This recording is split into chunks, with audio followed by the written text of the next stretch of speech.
Okay, everyone, please gather around this painting right here. Okay, so the title of the painting is Spoliarium, and it was painted by a Filipino named Juan Luna. So you might be wondering what really is the meaning of the painting being called Spoliarium. So it's a Latin word, and it came from the root word spoliatus. And spoliatus means in English to despoil. So that's what they're doing here. They are despoiling the bodies of the dead gladiators, taking away their worldly belongings, their weapons, their armor, and the jewelry that they may have, and the gold that they may have, gold teeth or maybe gold earring, for the purpose of reselling them for a profit. So this was made by a Filipino named Juan Luna. We can see his signature right there. It says Luna, Roma, and underneath are Roman numerals 1884. So we have the name of the artist, Juan Luna. We have the place where he painted it in Rome, and we have the year when he finished it in 1884. 1884 is within the 300 years of Spanish colonial rule. In fact, this was during the end of that 300 years period. And Juan Luna actually is a member of the Philippine propaganda movement, pushing for recognition of the Philippines, pushing for independence really, if it could be peacefully had. Now, Juan Luna, as a young, the start of Juan Luna's young life was in 1857, where he was born in the province of Badog, Ilocos Norte, 12 hours land travel from Manila. And when they were growing up, when Juan Luna and his brothers were growing up, the family decided to transfer here in Manila, and he finished his college degree of maritime trade. And Juan Luna was taking painting lessons as well.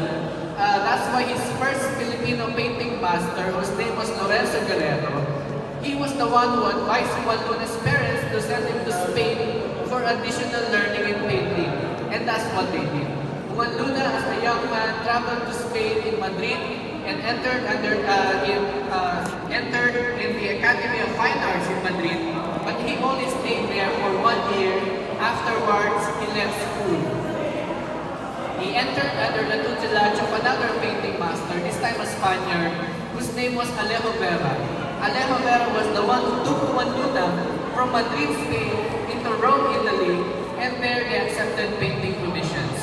When those commissions were done, Alejo Vera returned to Spain, but Juan Luna chose to remain in Rome, and that was the time that he painted the Spoliarium.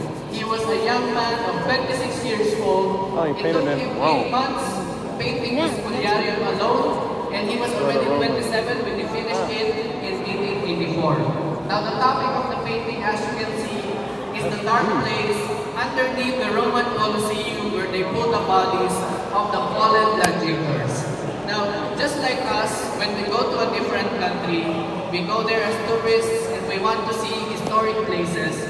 Presumably, Juan Luna as well, as a tourist in Rome, he wanted to see the ruins of the Colosseum as evidence of ancient Roman grandeur, ancient Roman Empire.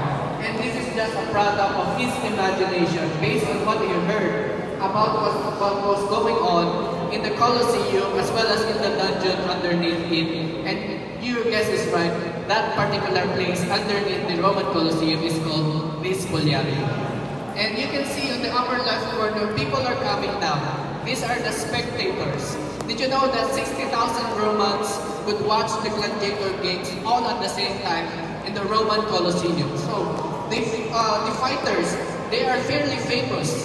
They are the equivalent of sports superstars that we have nowadays. They are the equivalent of Stephen Curry, LeBron James, our very own Manny Pacquiao.